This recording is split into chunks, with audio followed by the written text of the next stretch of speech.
Productions, Kabir Khan films, Arbaaz Khan films, Salman Khan films, ये जितने भी ये 34 प्रोडक्शन हाउसेज हैं, आपने दिखा दिया देश की जनता को कि हमने आपको बेवकूफ़ बनाया है। आप फिल्म्स देखते थे जाके, बहुत खुशी से स्टोरी डालते थे, फर्स्ट डे फर्स्ट शो, हम उससे पैसा कमाते थे। नमस्कार, आप सभी का स्वागत है हमारे चैनल पर। और आज हमारे साथ हैं सोशल एक्टिविस्ट अर्जुन जी, जो आज हमसे बात करेंगे सुशांत सिंह राजपूत जी के केस के बारे में। जैसा कि आप सबको पता है कि आज हम आए हुए हैं साइलेंट कैंडल मार्च में, जो कि जंतर मंतर में आयोजित की जा रही है। तो बहुत बहुत शुक्रिया सर हमारे साथ जुड़ने के लिए। मेरा पहला सवाल आपसे ये है कि जो लोग आज तक इतना चीख के बोलते थे कि हम इसके समर्थन में, हमारा बॉलीवुड एक है, हम सब एक हैं, बॉलीवुड को किसी धर्म जात से मत नापो, बॉलीवुड एक है, बॉलीवुड में बहुत यूनिटी है, आज वही लोग जो आदमी आवाज़ उठा रहा है अर्नब गोस्वामी जैसा, उन्हीं की आवाज़ वो दबा रहे हैं। और वो आवाज़ भी सुशांत सिंह राजपूत जी के लिए उठा रहे हैं। उनकी ऐसा करने के पीछे क्या रीज़न है? देखिए, ये तो पूरा जो ये मैं कह रहा हूँ बहुत अच्छा हुआ जो इन्होंने ये जाकर के पेटिशन फाइल की है 34 प्रोडक्शन हाउसेज ने। ये बहुत अच्छी चीज़ की आपने कि सही समय रहते देश के सामने आपने खुद अपने आप को एक्सपोज किया है कि हम ये लोग Dharma productions, Kabir Khan films, Arbaaz Khan films, Salman Khan films, ये जितने भी ये 34 प्रोडक्शन हाउसेज हैं, आपने दिखा दिया देश की जनता को कि हमने आपको बेवकूफ़ बनाया है। आप फिल्म्स देखते थे जाके, बहुत खुशी से स्टोरी डालते थे, फर्स्ट डे फर्स्ट शो, हम उससे पैसा कमाते थे।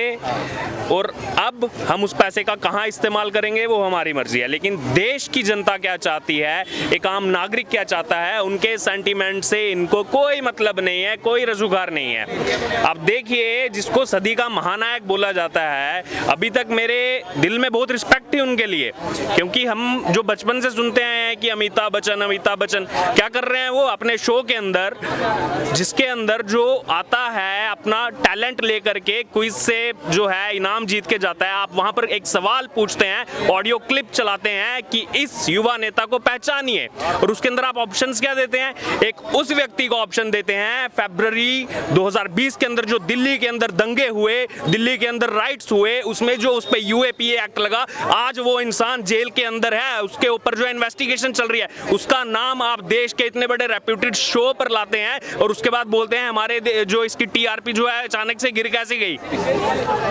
जबकि उनसे छोटी एज के भी युवा नेता हैं इस देश में जो स्टूडेंट लाइफ से स्टूडेंट एक्टिविज्म में रहे हैं। आज देश की जो आईटी सिटी है, बेंगलोर से चुन करके आए हैं, लोगों ने उनको देश के लोअर हाउस लोकसभा में इलेक्ट करके भेजा है। और आपकी आइडियोलॉजी कोई भी हो, दुनिया की सबसे बड़े पॉलिटिकल पार्टी के यूथ विंग के उनको राष्ट्रीय अध्यक्ष बनाया गया है, क्या वो किसी भी युवा नेता की क्राइटेरिया में नहीं है?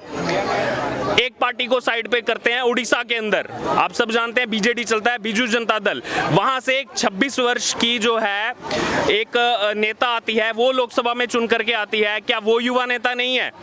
आपके लिए युवा नेता वो लोग हैं जो कहीं ना कहीं देशद्रोह वाली चीजों में इन्वॉल्व हैं। और आप बात करते हैं 2016 में आपने इस देश के अंदर एक नया प्रोपेगेंडा चलाया फ्रीडम ऑफ एक्सप्रेशन के नाम से, अभिव्यक्ति की आजादी के नाम से। आपने बोला इस देश के अंदर, इस देश के टैक्स के पे पल के, इस देश का इंफ्रास्ट्रक्चर का यूज करके, इस देश के पैसे को खा करके, ये हमारी अभिव्यक्ति की आजादी है कि हम देश को गाली देंगे, भारत के टुकड़े होने की बात करेंगे, कश्मीर की आजादी की बात करेंगे, वो आपकी अभिव्यक्ति की आजादी है। लेकिन वहीं पर जब एनसीबी आपके खिलाफ समन भेजेगी और उन ड्रग पेडलिंग में आपके जो लोग हैं वो पूर्ण तरह से सम्मिलित पाए जाएंगे, गिल्टी प्रूव्ड किए जाएंगे, वो चीज जब देश के सामने रखी जाएगी कि ये ड्रग्स लेते थे, ये ड्रग ही हैं।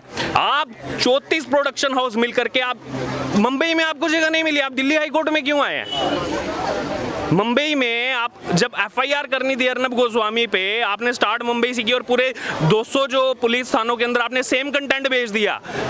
देश के आप कानून मंत्री रह चुके हैं, ये आप कानून सिखाएंगे पूरे दुनिया के सबसे बड़े लोकतांत्रिक देश के लोगों को? सर वहीं अगर हम बात करें जैसे कि रियलिटी शो की, जैसे कि आपने बात करी कौन बनेगा करोड़पति, वैसे ही सोनी पर एक और रियलिटी शो आता है द कपिल शर्मा शो। कुछ टाइम पहले जब 1 साल पहले जब छिछोरे रिलीज हुई थी, तब सुशांत सिंह राजपूत जी भी वहाँ पर आए थे और कपिल शर्मा उनके साथ ऐसे इन्वॉल्व हो रहे थे जैसे कि वो कितने अच्छे दोस्त हैं। उन्होंने उनको बोला कि मेरे भाई जैसे हैं, कपिल शर्मा ने ये बात बोली।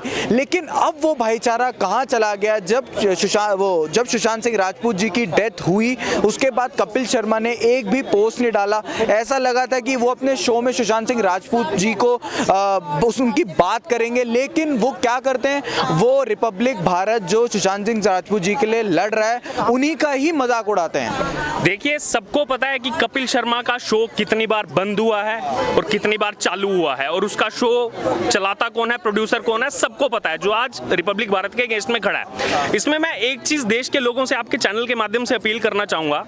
हमने देखा कि किसी ग्रुप के लोग उसमें इन्वॉल्व हैं, just for example Rajdeep Sardesai, but इसका ये मतलब नहीं है कि उस चैनल में काम करने वाला हर एक ईमानदार जो नया यंग एस्पायरेंट जो जर्नलिस्ट है वो भी खराब है। नहीं, ऐसा बिल्कुल नहीं है। वो बेचारा घर से निकलता है, पूरे 10 घंटे की ड्यूटी करता है अपने जर्नलिज्म की, फिर जाकर के जो है शो को कुछ मिलता है। लेकिन ऐसे जो लोग जो ऊपर बैठे हुए हैं, अब जैसे जो कल तनिष्क की बात हुई, वो तनिष्क में जो कांड करने वाला ऊपर सीईओ बैठा है, अब उसके नीचे जो जितना भी ज्वेलर्स वाले जिन्होंने फ्रेंचाइजी ली होगी तनिष्क की, अब उनको भुगतना पड़ेगा। अब एक आम दुकानदार की, एक जो आम सुनार है, उसकी क्या गलती है उसमें, जबकि गलती सारी जो ऊपर एक इंसान बैठा है उसकी है।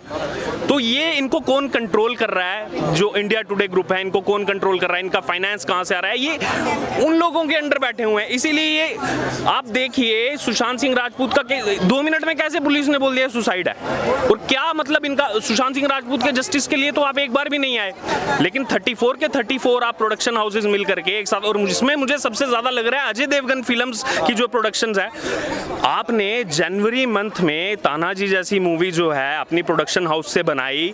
मैंने 2 बार जाकर के थिएटर में वो मूवी देखी, क्योंकि उसमें हमें हमारा इतिहास जानने को मिला कि कैसे हमारे मराठा साम्राज्य के जो लोग हैं उन्होंने मुगलों के साथ कैसे जो है वहां पर फाइट की, कैसे अपना बलिदान दे करके जो है इस भारत के जो भूमि है उसको बचा करके रखा। अगर आप पर किसी तरह का कोई प्रेशर बना रहा है, आपको मोबिलाइज किया जा रहा है कि आपको हमारे साथ चलना पड़ेगा, तो सोशल मीडिया का जमाना है, 10 चीजें आप आकर के बोलिए ना, मुझे यहाँ से डराया जा रहा है, यहाँ से धमकी आ रही है। लेकिन अगर आप शांत रहेंगे और सोचेंगे फिर भी मुझे देश की जनता सपोर्ट करेगी, तो आई एम सॉरी, ऐसा बिल्कुल नहीं हो सकता। जब आपने इस देश के इतिहास की मूवी बनाई, हमने उसको पूरी तरह से सपोर्ट किया, लेकिन आप आज जो चीजें गलत कर रहे हैं तो हम उसके अगेंस्ट में बोलेंगे। जी, वहीं सर अगर हम बात करें महाराष्ट्र सरकार की, तो महाराष्ट्र सरकार ने जो भी चीज़ें करी, इस केस को बहुत दबाने की कोशिश करी है। मतलब वो अगर कोई कंगना रनौत जी अगर खड़ी भी हुई थी तो उनकी प्रॉपर्टी तहस नहस कर दी। और सबसे बड़ा बयान यहाँ पर संजय राउत जी का यहाँ पर ये आया कि सुशांत सिंह राजपूत एक नाकामयाब एक्टर था। मतलब वो कुछ अच्छी बात तो छोड़िए, वो उल्टा उनके मरने के बाद भी नेगेटिव चीज़ ही बोल रहे हैं सुशांत सिंह राजपूत जी के बारे में।